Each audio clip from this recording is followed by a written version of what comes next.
In this mixing masterclass, we're looking at specific types of reverbs and where we might use them. Reverb plugins cover all classic reverb types, including digital, that's Algorithmic, Convolution, and hardware emulations of favourites such as plates and springs.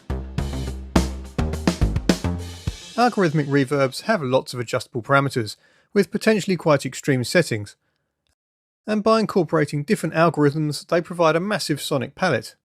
In contrast, plates and spring emulations are more basic, but capture some of the analog vibe. Convolution reverbs use captured impulse responses to recreate both real-life spaces and also real hardware, and typically can import raw impulse responses. Ideally, it's good to have examples of each in your plugin toolkit. If you had to use only one type of reverb, then it's probably going to be algorithmic. Not only do the available algorithms such as room, hall, chamber, and so on tackle most of the reverb types used, but they are highly editable. That said, make sure you're using a good quality plugin like the ones we're using here. A hall or stage style preset is ideal for vocals and synths. Or if you're after something more intimate, then ambience or small room presets work very well. We've loaded up a regular medium-sized room, which is a great choice for adding depth to drums, piano, synths and strings, but without creating too much reverb decay.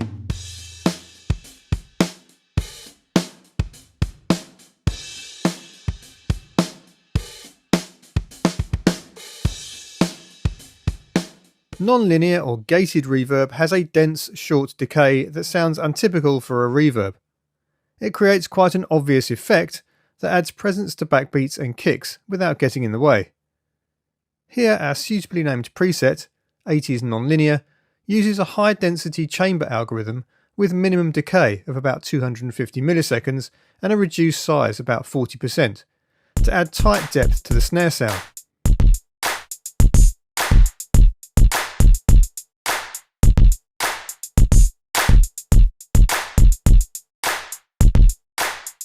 Being artificial, algorithmic reverbs can create extreme spaces, from tiny and clattery to massively long.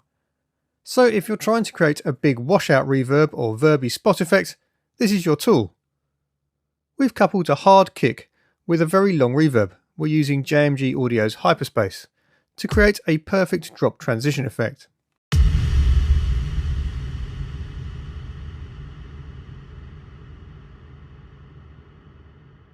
Plate reverbs can be an excellent choice when you want something with some character, but also with a more traditional sound.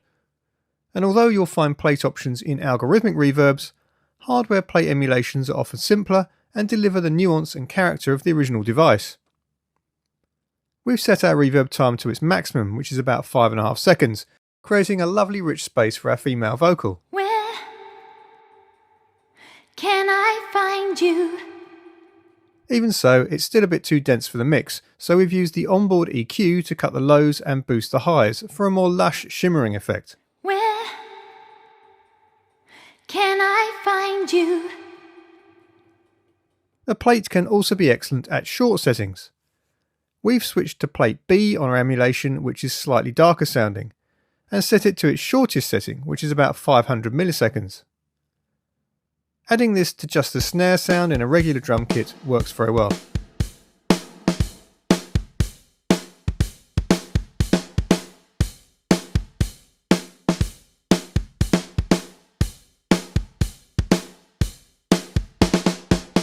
Spring reverbs are good for adding obvious colour to sounds. We typically associate them with electric guitar as they're an integral part of many guitar amps, but you'll also find them used heavily in reggae, dub, and anywhere you want a twangy sounding space. Our beat here is a reggae one-drop pattern with the kick and side stick playing together. We've sent just the side stick to the spring reverb. On this particular plugin, the diffusion control and time setting are key to how pingy the sound is, and we've increased the diffusion and reduced the time setting to taste.